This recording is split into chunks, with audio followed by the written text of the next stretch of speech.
Welcome back to Fifth Block Sports. It is Friday, December 16th. I'm Zach Cornell. As always, I'm here with Jalen and Ashton. We have a special guest today, Anderson Dials, joining us. Anderson, say what's up. What's going on, guys? Hopefully you were able to catch our Monday show. We did a full NFL breakdown over the weekend. If you did not see that, go over to gonorthman.org to catch the full podcast. You can also find us on our YouTube channel. Throw a subscription, maybe a couple likes, get this thing rolling, all right? And if you notice, you can see our faces. So everybody wave to the camera. Say hello. What's up, guys? Today we have a pretty full show, jam-packed. Let's get the rundown real quick. We'll start with Thursday Night Football recap. We have 49ers in the Seahawks. We've got Anderson, like I said, in here. He's going to recap the Oak Park game against Staley last night. We took the L. We'll get there.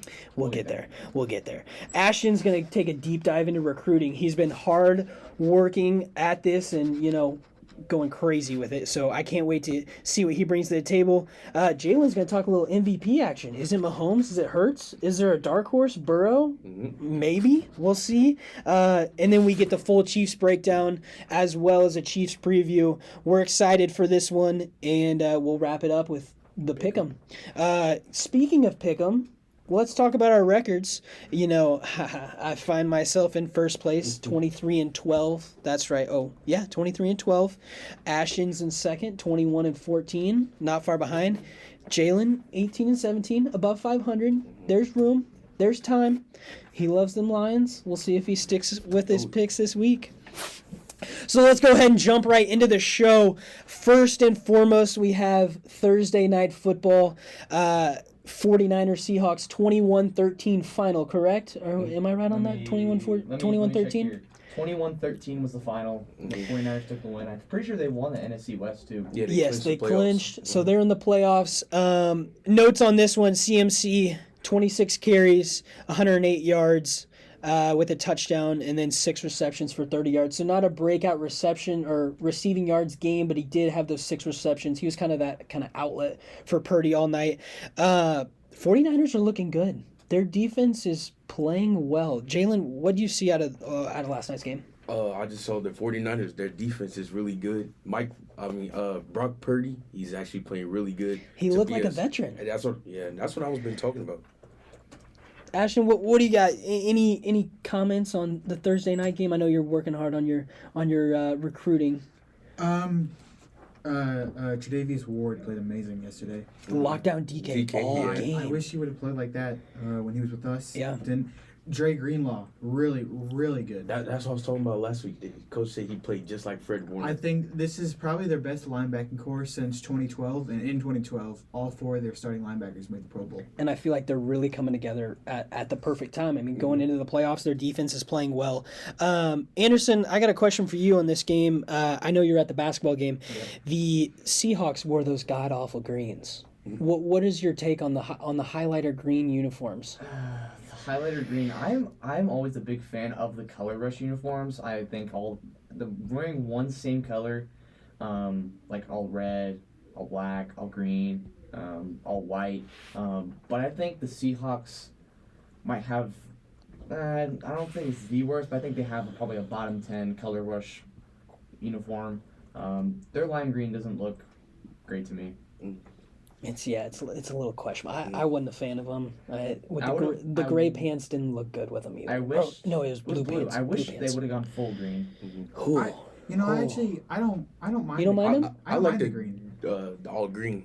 I like when the Seahawks. I like when it's all. I'd go all I like when green. it's all one color. Yeah, and I think if you're gonna do a color rush like that and have that color, I agree. I think you got to go all out. I like their all gray. I like their all gray. That's pretty cool. Those are sleek.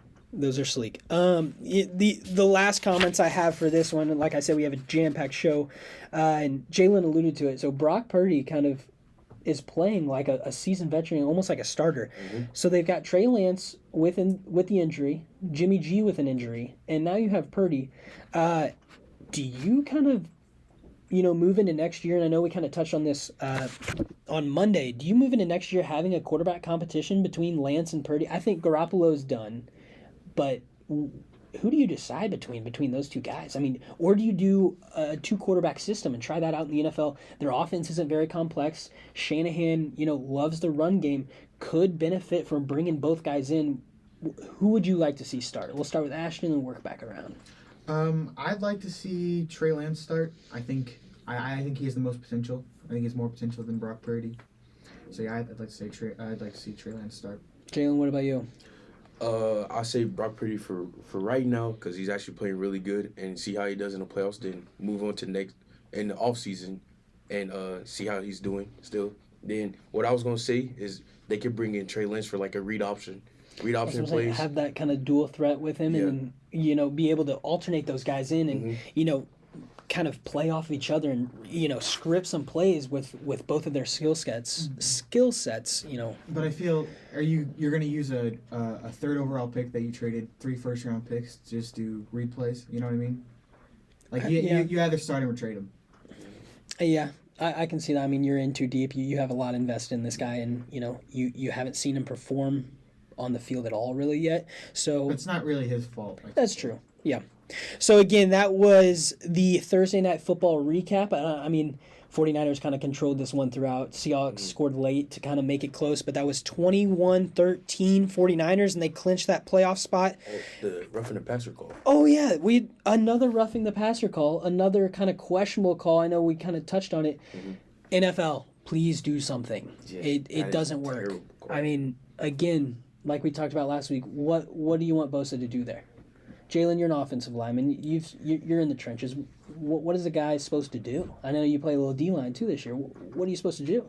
I mean, I don't know what else you can do. I mean, he got there like last week. He did just the same thing as Jalen Phillips. Yeah. Put his hands on the side of Geno Smith. Did this. I mean, what else can you do? Because I mean, if I'm a savvy quarterback and I know I can't get taken to the ground, I might let up for a second. As soon as that guy I feel that relief of pressure, I'm going to start running again. And Geno Smith is like a mobile quarterback, too. You got to bring those guys down. The same thing with Justin Herbert last week. He's a tall dude. You have to bring him down to know, in that play. If not, Herbert or Geno is going to burn you on a deep pass. So, again, NFL, you guys got to figure that out. It's a struggle right now.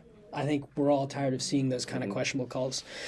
And, so that was Seahawks 49ers kind of recap. We're going to throw it over to Anderson. So Anderson plays on our Oak Park men's basketball team. Yep. Last night, our Northmen took on the Falcons from Staley. 1 versus 2 in the city, almost in the state. Staley's pretty good. Staley showed. We saw a lot of film this week. We really touched on their half-court defense.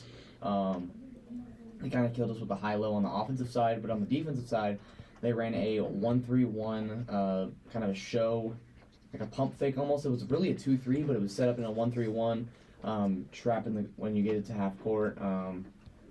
Staley's got all 5 seniors at their starters. 4 of the 5 are 6'5" plus on the court. I mean, they've got a lot of size. Their size, and it showed last night that experience and size will get you far, and I think their all senior starting lineup compatible with our 1 senior, 3 sophomores, and 1 freshman starting lineup just showed our weaknesses last night. But on the flip side of that too, and as you talk about, Staley having all these seniors, and Oak Park's a young team. They got room to grow. You're seeing guys throughout the program, not a 1 year and they're moving on, or 2 years and they're moving on, they're graduating.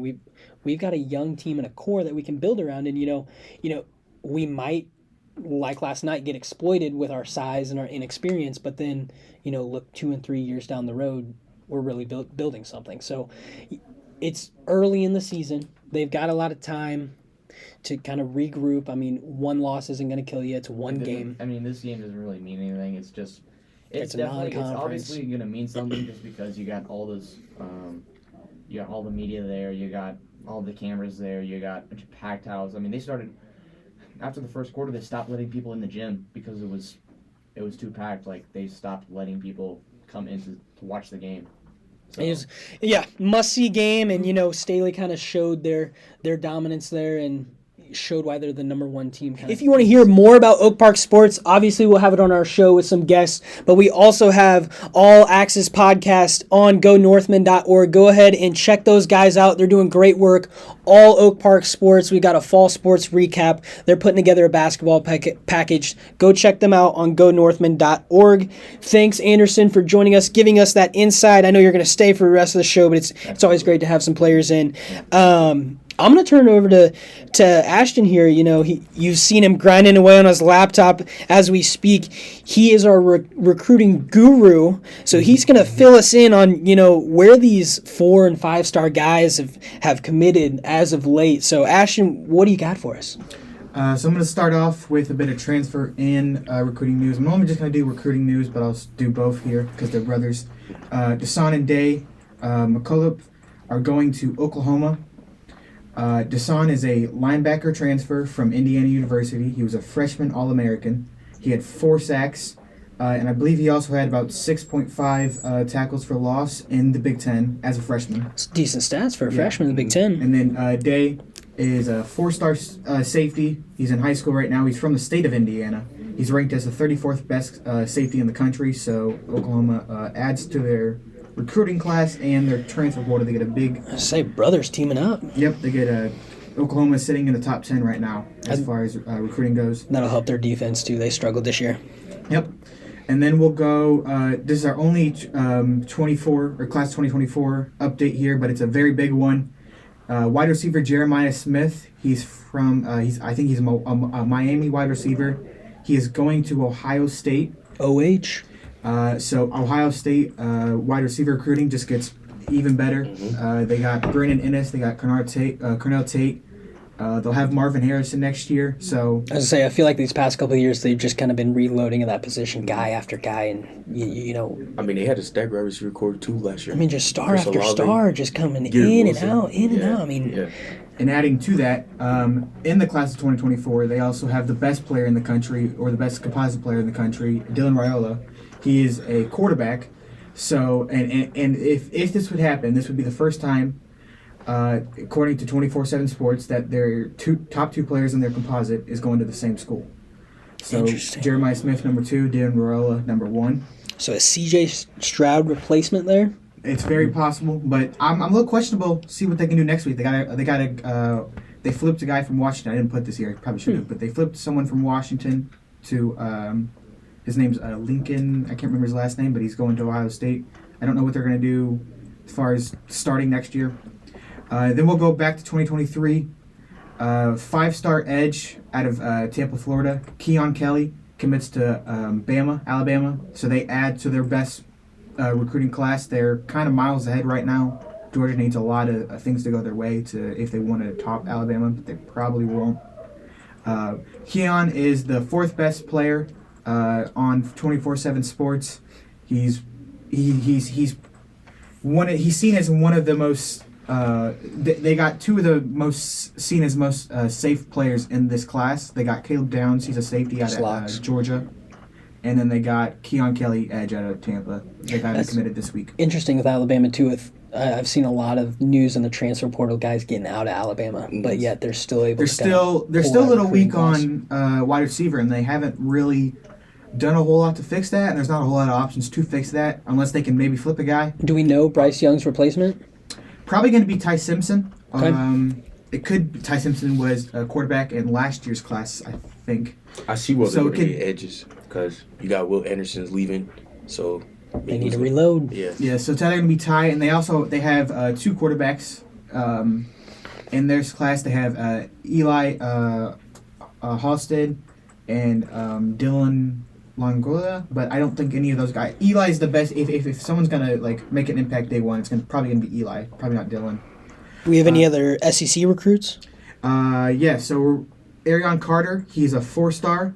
He started the senior year as a 3-star commit to Memphis, and then he rised like no one I've ever seen before into the top 24/7, and he's a 4-star. He decommitted from Memphis, and he was down to Tennessee and Alabama, and he chose Tennessee. He's the 181st best player in the country, going to Tennessee. They add to their top 10 class. They add to their top 10 class as well. And then we got some kind of a shocker a little bit. Maryland steals Rico Walker from North Carolina, ranked as the 197th best player in the country. In Maryland, they're kind of putting together a sneaky good class. They got Nicholas Harborough. I've noticed that a couple. He's of kind of over there. he's seen as one of the best. Maybe he could be the best player. He wants to run in the Olympics as track. He wants to run in the Olympics. He's taking a visit this weekend, or he already took it. So they're adding some good pieces, I think. So Maryland, look out for him. And then we'll go on to SEC again. We got 4-star corner out of Texas, ranked as the 90th best player in the country. Javen Taviano commits to LSU. He again adds to LSU's top 10 class. Are they still the DBU? Yeah, that's what Are they're they called. considered But that? I don't know. There's a lot of guys you can call, But yesterday's rankings switched up a lot. Well, I'll kind of get into that a little bit more later. Samson Okunloya commits to Miami. He's a 5-star tackle, ranked 14th. He's the 3rd best tackle in the class. He's very good. He's out of Massachusetts. So really excited to see what he can do. He might be able to make a Impact Day 1, but it's hard for linemen to make. They're actually picking up good picks. Miami is. Yep. They have two 5-star tackles. Yep. And they got 3 overall. They got Kamari McLean, and then they got Francis Mongola, and then they got Samson. That sounds like they're building something. Yep. That's a top 10. That's a top 5 class. And then this is breaking news. This was earlier today. Kavion Keys commits to Penn State. He's a 4-star linebacker, ranked as a top 15 linebacker in the country, and he is on the top 24/7. So Penn State gets a big recruit here. They're not top 10, but they got a very underrated DB class. They got 2 safeties that are 4-stars from Florida. And they got another corner that they got, so they're putting together something nice at Penn State. Not top 10, but still a really good sneaky class. So, like I said, we'll get into the class talk here. There was about 4 or 5 changes yesterday. It started off the day as LSU being number 3 when Javian committed, then Samson committed, and he put Miami as number 3. Oh, I can't believe I skipped over it. But what I skipped over, Anthony Hill, the best linebacker in the country. He's a 5-star. He commits to Texas University. Texas gets a big recruit here. They're a little weak, I think, on defense, especially linebacker group. So just to add another guy in there, he was recently committed to Texas A&M. He was seen as a guy that could make an Impact Day 1. So we'll probably do the same Texas, but they jumped to 3. They currently have the 3rd best class in the country, or the 3rd best class in the country. So a lot of changes here. Notre Dame is at 6. There's a couple guys maybe they could, if they get, they could jump LSU. But I think it's gonna be very interesting to watch how this plays out and how much this can change. Because it's probably gonna be Alabama at number 1, and Georgia probably number 2. But there's the rest of it can kind of change. LSU could probably jump to 3. Miami could jump to 3. I say it seems like there's those powerhouses that are usually in the top 10, and a couple surprises in there, like you mentioned Maryland and LSU jumping up there, Notre Dame even jumping up there. That's and with recruiting, as you talked about, it changes daily. You just don't know until those guys sign. And signing day is coming up. It's December 21st, and there's about basically everyone's committing on that day. Damian Wilson, he's there's a lot of guys, but if Ohio State gets him, they're kind of the favorite to get him. They would jump from 7 to 3rd just with one player. Just with one guy. Wow. That's what some of these guys. That's kind of the impact they can make. So then we'll get into 24/7 dropped their new 5-star. They did 32 5-stars because they wanted to represent 32 picks in the first round of the draft. So kind of just go over the top 5, and I guess we can go over more if we want to. Arch stays at top. Jalen probably not too happy about that. I'm tired of seeing Arch Manning number 1. Arch Manning, number 1, committed to Texas. Number 2 is Nico. He's committed to Tennessee. I don't really know how to say his last name. So Pajama Man, right? Yeah. So he's committed to Tennessee. I'm kind of shocked because I feel like Nico doesn't get talked about. I thought whenever I heard about the rankings, I thought it was going to be Dante Moore, who's ranked at number 3, or maybe Makai Nelson, who's not even in the top 5. I thought maybe one of those guys would have got into got the second spot, but they didn't. Number 4, like I said, was Keon Kelly. He committed to Alabama earlier this week. And 5 is offensive tackle Caden Proctor.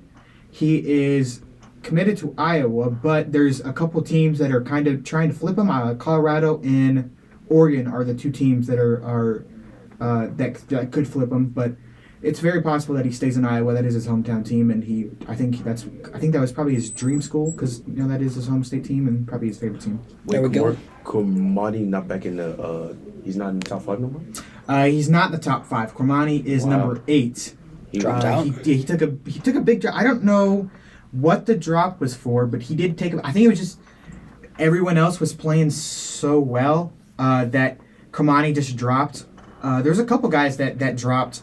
I don't know why he dropped. He had a really good season. Yeah, he did. The team they're playing in the I think the state championship, they're playing on Saturday or today or whatever. But I think USC had the most players in the top 3, so it was kind of cool to see. There was a lot of different teams. Yeah, like USC, a good mix. You're used to seeing the Georgia, the Alabama get everybody. Now Yeah. there's a good mix and kind of mixing that up, and not giving too much away with signing day on the 21st. I'm sure we'll have a jam-packed show after that, and getting all those kind of dots sorted and those 5 stars kind of ironed out of where they're going, and see how that kind of leaderboard changes. Again, Ashton, deep diving into recruiting, all things recruiting. He's your guy. Shout him out on Twitter. Ask him anything about recruiting. He's probably going to have an answer for you.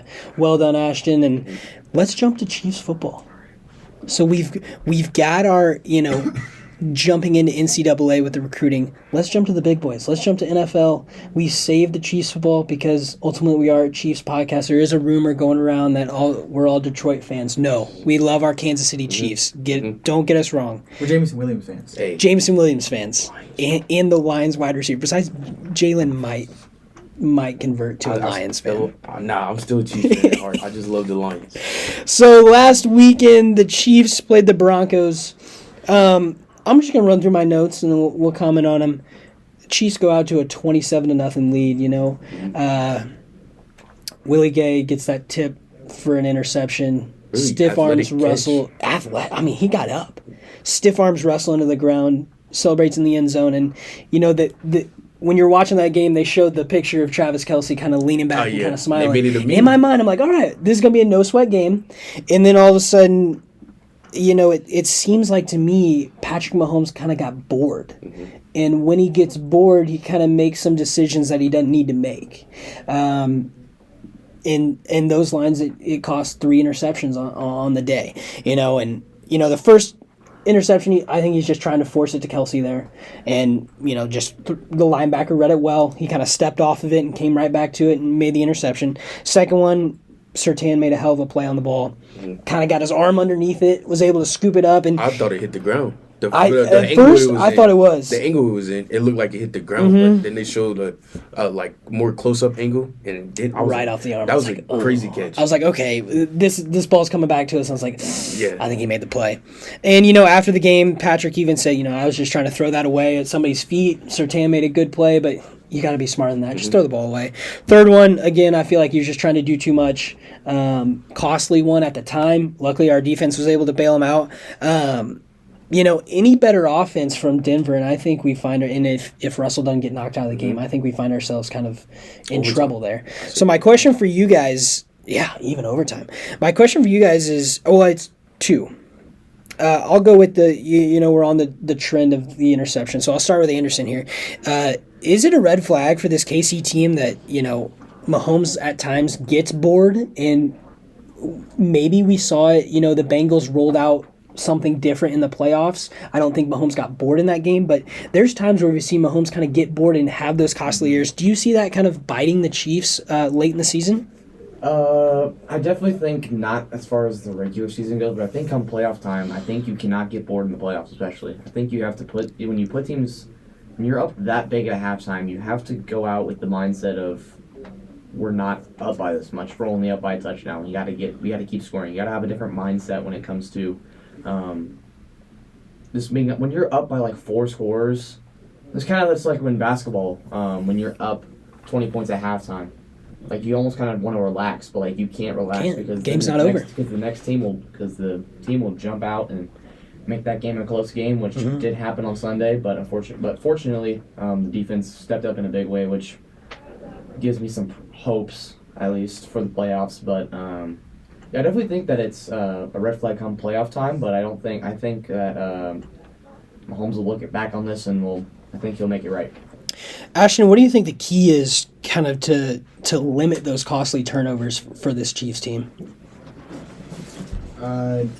Get new tackles would be nice. So a little more, support around Patrick, but yeah, just take the pressure out of him. Just run the ball more. Like just run the ball more. Take the ball out of his hands. Just don't make him feel like don't do what the Bills did early in the year with Josh Allen, where they just made him feel it like had to be all him. Yep. And so make Mahomes not feel like he doesn't have to do everything, and we got the running backs that can make him feel like he doesn't have to do everything. Now, when we do need Mahomes to make a play, again he makes a ridiculous play. The no look toss to McKinnon. Of course, it had to be against Denver. Last time he had the left-handed pass when Von Miller was on him against Denver. Jalen, my question for you is, we're Chiefs fans, all of us here. Do you feel like fans of other teams, get tired of seeing Mahomes do these things? Like, what can you do watching that if you're a Denver fan? I know. 'Cause I just saw watching Shannon and Skip the other day. Shannon was talking about he's tired of seeing the crazy throws against the Broncos. But I don't know. Really, to me, like, is it gotten to a point where teams just expect he's gonna do something crazy? Yeah, it's a play every. It's a crazy play almost every play. So, like, do you just tip your cap and be like, "You got it's us coming. there"? It's yeah, coming. and I think a lot of coaches have alluded to that. Is if Mahomes is gonna make a big play, it's almost guaranteed he's gonna have one once in a game. So you just kind of have to roll with those punches. And Denver was almost able to kind of like weather enough blows from the Chiefs and create turnovers. Like we said, Mahomes getting bored. Overall, the Chiefs win. Defense steps up. I think it was Chris Jones and Frank Clark got the late pressure that caused the interception at the end. Willie returned it. Yes, and that last but interception. Going back to what Anderson was saying, he was saying like that even though you have a big lead, you don't want the other team to. But I'm saying like if we up in the playoffs like that, I don't think Mahomes should take those risks like that. So yeah, and I think really he'll learn from these, and the kid's gonna make mistakes every once in a while, but learning from those, and even in the post game interview, I know it looks good, and you have time to think about it, and you can say, I should have thrown that one away, or I forced this one. It's easy to say that in the moment. So I'd like to see Mahomes, correct those things moving forward, and hopefully it doesn't cost us a playoff game. I don't think it will. I think he'll be able to overcome those and kind of go from there. So again, that was our Chiefs breakdown. We had Chiefs, what was the final score? 34-28. So Chiefs 34, Broncos 28. Most points Broncos have put up all season in a game. So kudos to them, but that's not acceptable from our Chiefs defense.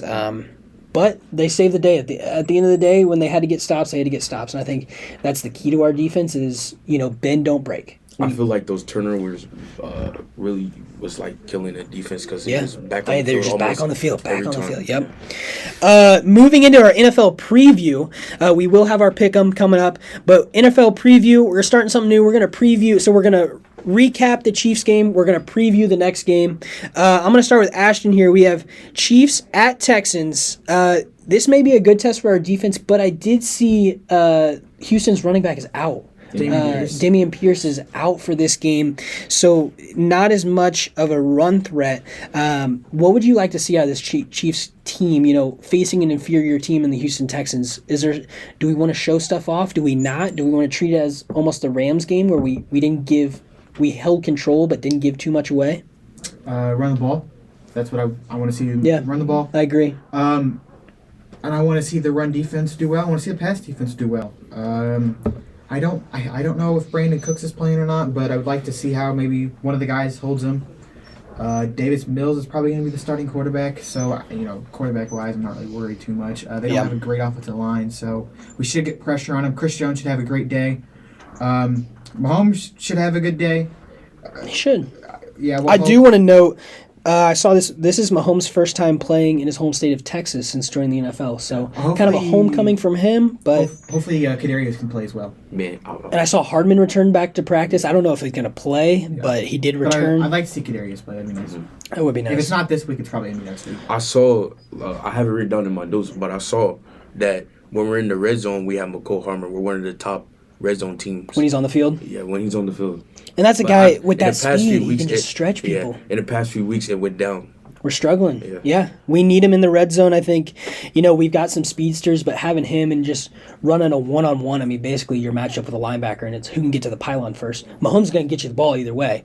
So, yeah, having him back on the field, especially before the playoffs and kind of getting that groove back together in the red zone, hopefully will help this Chiefs team. I think we're going to – let's do score predictions. I'll start with Anderson. We'll work around. Anderson, what's your score prediction for Sunday's Chiefs-Texans game? I think everybody's going to have this game as an absolute blowout, but I feel like the Chiefs could get tested here, and I think it's going to be a surprise. So I'm going to go Chiefs 28, Texans 17. Not bad. I'm going to go Chiefs 24, Texans 7. I'm going to go 24-10. I'm going to go 35-24. We're going to give up a late touchdown. We'll be in control. 35-17, give up a late touchdown or something. I think we put up points, though. The Texans really gave the Cowboys a hard time. Yeah, so they gave them a run for their money. I really Texas defense is nasty. I'm really thinking would they give the Chiefs a hard time. So that's why I'm not trying to go with a high score. So hopefully it'll be a test for the Chiefs. Hopefully they come out victorious. We love breaking down, the wins, but we got to break down the losses as well. Go Chiefs. That'll be on Sunday. In our favorite segment, hold on. What's Fifth Block Sports without Jalen bringing up the Lions? The Lions wide receiver core. Jalen, so I've got my notes here, and we all share these notes. Jalen has his prediction for Jameson Williams written down. Go ahead and share that with our listeners. Hey, I'm pushing it. Jameson Williams with 2 touchdowns. I'm pushing it. I say DJ Chark with a TD, and I say Amara St. Brown goes crazy too, and I say Jared Goff might throw for 250. Because I looked and it said the Jets give up over 20. Well, last week, it said the Jets give up over 20 points. So I'm looking. I was like, the Lions could have a good game here. Someone get Jameson or someone get Jalen a Lions jersey. So on that thought, as he's reading this stat, I'm like, okay, let's add some skin to the game here. You have 2 touchdowns for Jameson Williams. I'll throw on. Jameson Williams gets 3 touchdowns. You're hearing it here live. I will buy you a Jameson Williams jersey, and you got to wear it on the podcast. Oh, I will for sure. 3 touchdowns. You heard it here. 3 touchdowns for Jameson Williams. I will wear it. This man will be rocking the Jameson Williams. What, number 9? Number 8. 8? Oh, he's 8? He's number 8 in Detroit. A breakout guy that I think set back with injury. I love Jameson Williams. I love him. I I love the whole wide receiver core. Again, we are a Chiefs podcast. We like the Lions wide receiver core. We are a Chiefs podcast. If we had the Chiefs, if we had their wide receiver core, we'd be. Oh man. No. I'm saying their wide receiver core is so underrated. The only thing they're missing though is that kind of possession wide receiver guy. Amon-Ra St. Brown is that guy for now, but his durability sometimes is in question. He's been knocked out of a few games. If they could get a Mike Williams-esque kind of possession wide receiver, somebody can go up and get a ball. I feel like that's where DJ Chark is going to come in at. You think so? You think he's going to bulk up a little bit and be that guy? All right, enough of lines. Let's get the pick 'em, man. We don't got much time. We got about 4 minutes. Let's get the pick 'em, man. Let's jump to the pick 'em then. Saturdays. We did Saturdays. We did the first 3, right? It was on our Monday podcast. All right, so we'll go Anderson and around. Let me get who we got here. Let me get the Saturday ones. Colt, getting here on the Saturday. Colts, Vikings. Vikings. Ravens, Browns. Browns. Dolphins, Bills. Dolphins. Okay. Same thing. All right, so we'll start with Anderson. We'll go around. Our next game is Falcons at Saints. Give me the Saints here. The reason I'm going to get the Saints is that, well, actually, who's the Saints quarterback? Andy Dalton. Dalton. Yeah, give me the Saints. Give me the Saints by 3. All right. I'm going Saints. Jalen? I'm going Saints. Saints sweep. Yep, I'm taking the Saints. Next game, Cowboys at Jags. Give me the Cowboys by touchdown. Cowboys in a close game. Okay. Cowboys by 3. Give me the California long-haired boy. I want the Jags. Jags upset here. Jags are rolling. I definitely think it can happen, but I'm a little worried about like that the defense. I feel like A little questionable. I feel like the Tony Pollard and Zeke is gonna run all over it. I'm still riding the Jags. Lions at Jets. We know where this man's going. Let's kick it with Anderson. Lions at Jets. Who you got? Give me the Jets. You're crazy. Lions. Give me the Jets. Zach Wilson. Give me the Lions. We're all taking the Lions. Give me the Jets, and here's why I say the Jets. The Jets have Sauce Gardner and a great defense. Sauce Gardner plays for the Jets? I thought he played for the Giants. Sauce Gardner on the Jets is a top 5 player in the NFL. You heard it from me. I think the Jets take this one. I do not think that Jameson Williams get 3 touchdowns. I think the Lions score 17 points. Give me the Jets by 10. So you broke our unwritten rule. Yep, We don't go. we disagree. We don't go against the Lions. You will not be welcome back on the show. Lions roll. Lions roll. Next game, Chiefs. I do think the Lions game is going to be close. I'm thinking 2017. You already picked the Jets. You're done. Jets. You already picked the Give me it. Jets. Give me it. Chiefs, Texans, real quick. Chiefs. Chiefs all around. Chiefs, yeah. Chiefs. Eagles at Bears. We talked about this one Monday. Let's see if that swayed anybody. Eagles, Give me Bears. the Eagles. I'm gonna still go Eagles, but definitely keep an eye out for it. Yeah, like Ashton said, yeah, I'm gonna go with Eagles, but keep an eye out. I'm gonna go Eagles as well. I know we talked about kind of a sleeper game. Yeah, it's not. I don't think it's gonna happen. I'm gonna go Eagles. Next one, Steelers at Panthers. Kind of an odd game. Two teams kind of trending in different directions. Anderson, what you got? Panthers. Yeah, I'm going Panthers too. I'm too questionable about the quarterback. Is Kenny Pickett playing? No, he's not. I don't believe he is. I'm gonna switch my pick. I'm gonna go with Panthers. Flipped him. Wait, let me just. You want to confirm that?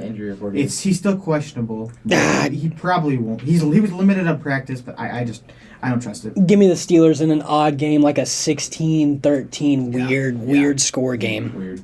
Also, like the Ravens and Yeah. Blues last week. Or like 10-9 Ravens Yeah, Broncos. just an odd score game.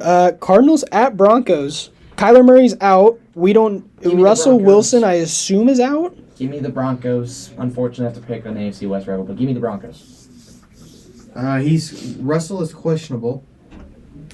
Who you He's got? slated to practice in a limited fashion today, or yesterday. Who knows about yes? I don't know, but I don't know. Who you got? Who you want there?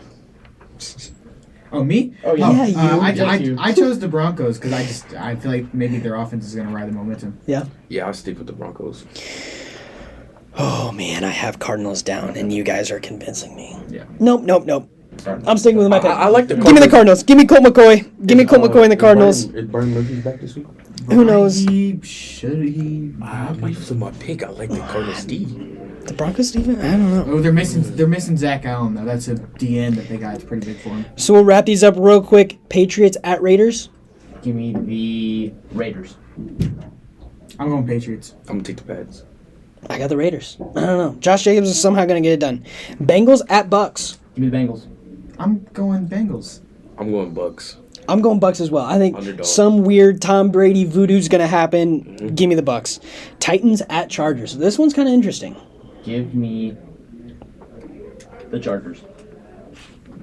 Oh, I'd probably go with the Chargers. I didn't. I'm going Titans. I'm gonna go Titans. I'm going to go Chargers. Justin Herbert. I like the dude. Yeah, Chargers there. Sunday Night Football. Giants at Commanders. Playoff stake is in play here. Anderson, who you got? Commanders. I'm going Giants. Last time I chose them, and it was a tie, and they almost won. So I'm going That's Giants. true. I'm going Commanders.